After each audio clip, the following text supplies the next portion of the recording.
Hey everyone, today I'll share a story of Ray's late night boredom and his spoiler robot. Ray wanted to watch a movie, but Dayla spoils it. How dull. To rescue the viewing experience, Dayla claimed she had a reboot button on her neck. Just press for a few seconds and she'd wipe the movie from her memory.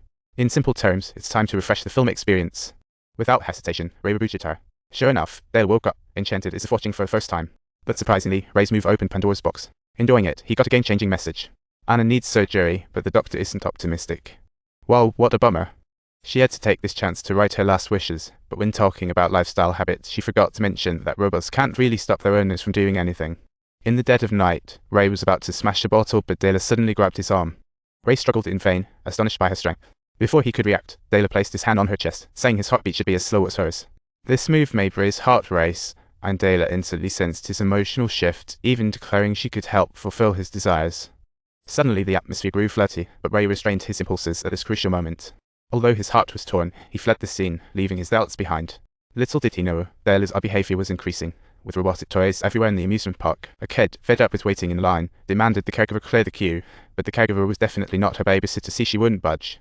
The commotion scared off Ray's little son, and Dayla quickly whisked her child away to a quieter place, but the caregiver mechanically replied that the time wasn't up yet, and she couldn't take the child away. Dayla smiled, but the surrounding robots just ignored the whole scenario. Unbeknownst to Ray, he sighed with relief as the company downsized smoothly. The company left him to manage robots on site, but he was unhappy and wanted to hide, yet his conscience wouldn't let him. He chose to stay with the workers, and everyone at the table was having a blast, except for Nick, who stood out as a sore thumb. Nick subtly reminded everyone his wife was hospitalized, not doing well. He sought to lessen his awkwardness this way. But naive thoughts. What can robots up to today? After drinks, workers dropped their disguises. They decided to pull off something a bit illegal and dragged Nick to the site, asking him for the access code to the robot warehouse. Nick suddenly realized how serious things had become. He was just an average guy, needing to support his sick wife and 2 young kids. He really couldn't afford to go crazy with them. But as a co-worker for many years, his access code wasn't enough for them. They casually said, "We're just going to hold you down."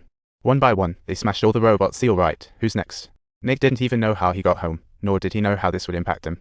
He was really worried. If he lost his job because of this, what would happen to his sick wife? How would his family survive? Alice quickly noticed Nick's unease. He sweetly brought him a bathrobe, but it was his wife's. Talk about a mix-up. He claimed that wearing this would calm the kids down. But Nick felt deeply offended. Could it be that he was that useless? But Federals insisted on leaving. Alice hugged him again before he could react. As a new gen robot, he was obligated to help his owner unwind. Alice forced Nick to sit, picked up a black scarf from the floor, and gently covered his eyes, switching his voice to that of his wife. This time, Nick couldn't resist the temptation.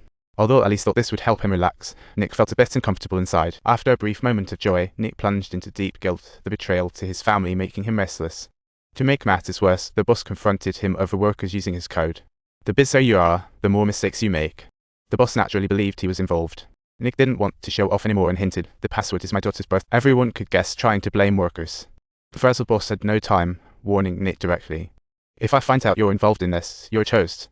Nick's face went pale instantly. Talk about a scare. Fortunately, Nick's wife finally found a suitable heart. With the help of bionic doctors, her surgery went smoothly, and she was back home in no time. But when she got home, everything felt alien. Alice had tidied up the entire place. Due to her long absence, the kids had gotten close to Alice, which made her feel super uncomfortable. She made her specialty, the layered pancakes, and her daughter loved them, giving her a sliver of comfort. But Alice jumped straight in, saying he could learn too. Though unwilling to admit it, the wife felt a lurking cry. The things she could do, robots could do too. It seemed like she was really becoming redundant. Ironically, Alice was thinking the same thing. The wife suddenly woke up from her dream. She heard her daughter calling for help downstairs. Dragging her sick body, she rushed down but accidentally fell down the stairs. The call for help was just Alice playing with her daughter. Alice rushed up, carefully scooped up the owner, and gently helped her upstairs to rest. Everything was done flawlessly, but the handrail had clearly been fixed, making Nicole feel that the robot's behavior was increasingly suspicious. The robot read bedtime stories in her wife's voice, popping up after good deeds with nightmares. As an excuse, Nicole felt really blue and went to the garden for a breather. But lo and behold, a co-worker found her at that moment. She warned Nicole that the boss already knew she was behind the robot demolition, and was planning to take her to court. Just a second earlier, the co-worker was comforting Nicole, but the next moment, she accused Nicole of selling her out and started to brawl. The co-worker struck hard, venting anger on Nicole. Fortunately, Ellie's timing appeared to halt the escalation. She threatened Nicole, if not convincing the boss by tomorrow, she'd drag her down. Bought it? Then she left.